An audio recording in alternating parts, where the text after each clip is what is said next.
Welcome to 100 Yards of Football. Today we have an NFL team preview. It's the Green Bay Packers out of the NFC North. If you like the video today, please come in and share it. I'm your host, Vincent Turner. And joining me today is a very talented gentleman. I call him the legend. He played 12 years in the National Football League with the Atlanta Falcons. He was a two-time All-American at Florida State University. He wants me to always say he's from the South Florida area, Delray Beach, Florida. The legend, my man, Bobby Butler. We're going to break down the Green Bay Packers. So if you like the video, please come in and share it. Brother Butler, what do you like about the Green Bay Packers coming in 2020? It's going to be an interesting year in Green Bay for a lot of reasons. This offseason was kind of a little different. They drafted a quarterback in the first round.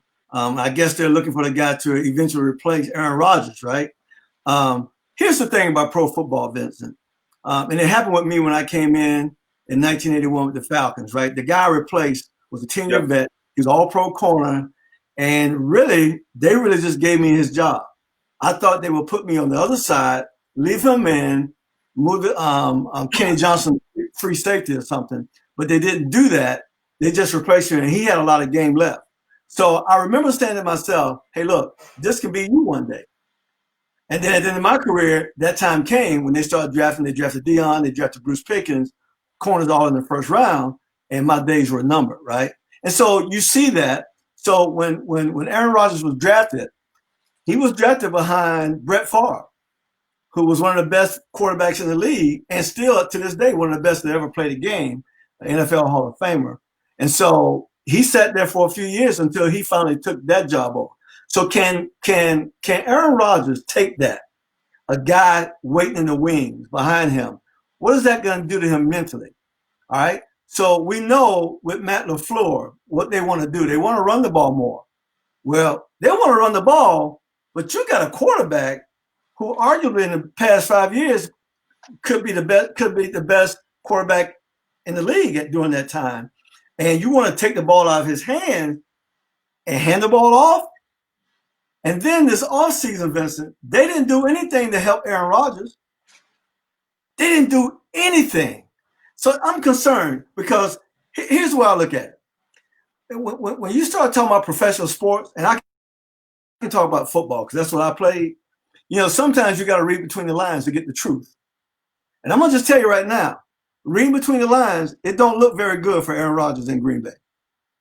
I'm going to go out there and say that, right? And I don't understand it. Could you say this be his last year? He coming up on it.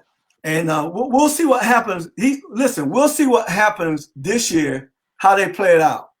Now, I watched Jordan Love play the game. He is nowhere near ready to do that. But you see what they do. They got a great running back in Aaron Jones. He rushed over 1,000 yards last year, and he was tied with 19 TDs, rushing TDs. He was tied with the league best. He's one of the league best last year. And then you draft in the second round A.J. Dillon out of Boston College, a 250-pound back, right? So what they're telling me, they're getting ready to run the ball. That's what they're telling me. They're getting ready to run the ball. And so they can easily put a Jordan Love in the game if they're going to feature the running game, if they have controversy. See, I like guys like Aaron Rodgers personally. I like a quarterback that that's a leader, first and foremost, but he can make it happen. And you got a guy that can play the game like that, a Drew Brees, a Aaron Rodgers, Mr. Wilson in Seattle, and the GOAT. You got guys like that. They need to have some input into the play calling. I'm just a firm believer in that. I played quarterback in high school many moons ago. And my senior year, me and my coach had a little run-in because I wanted to change plays at some time. Well, every time I changed the play, we scored touchdowns. We didn't get a first down. We scored touchdowns. And so if you got a guy that's like that, he's a leader who understands the game and know how they can take advantage of the defense, you got to give him that grace to have some input into the play calling. Last year, they kind of bumped heads with that with Aaron Rodgers, right? Aaron Rodgers is a genie in a lamp. We've seen him play. We've seen him win games on bombs, just helmet. I mean, this guy's a genie in a lamp. And so don't take that away from him.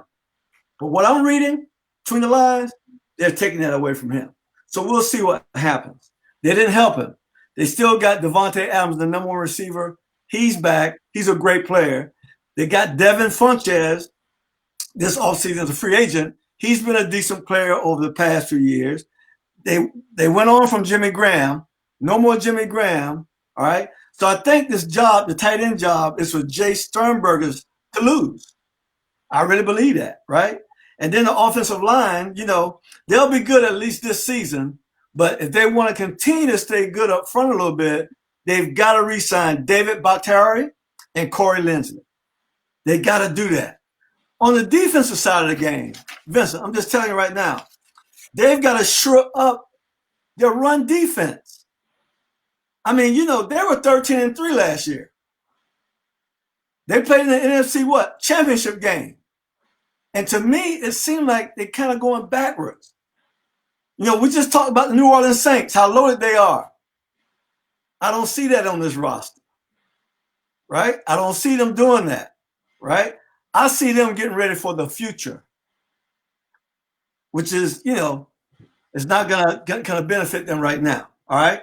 So they got to solve their run defense. Their nose tackle, Kenny Clark, is one of the best in the game, all right? But they need these guys, Zadarius Smith, who played well last year, and Preston Smith, who also played well last year. They got to go to the next level. They got to become superstars on the defense, right? They got a first-round pick, Rashawn Gary. He's going to be a great player. I'm not sorry, he wasn't first, but he's going to be a great player for them.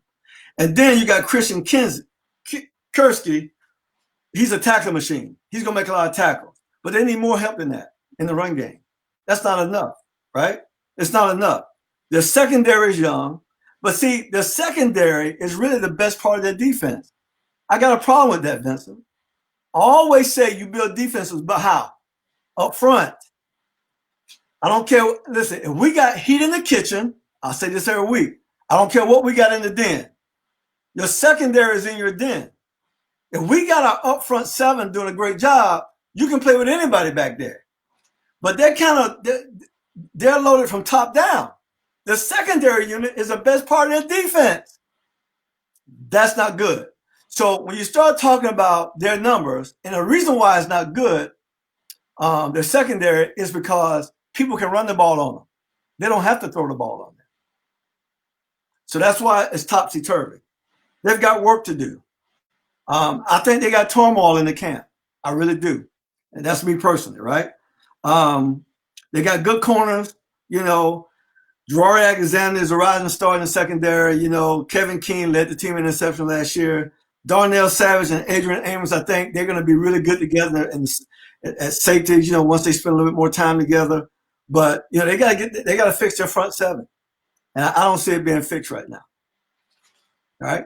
And so my final analysis with them, I got them maybe 10-6 on the top end because I think there's a lot of turmoil in camp.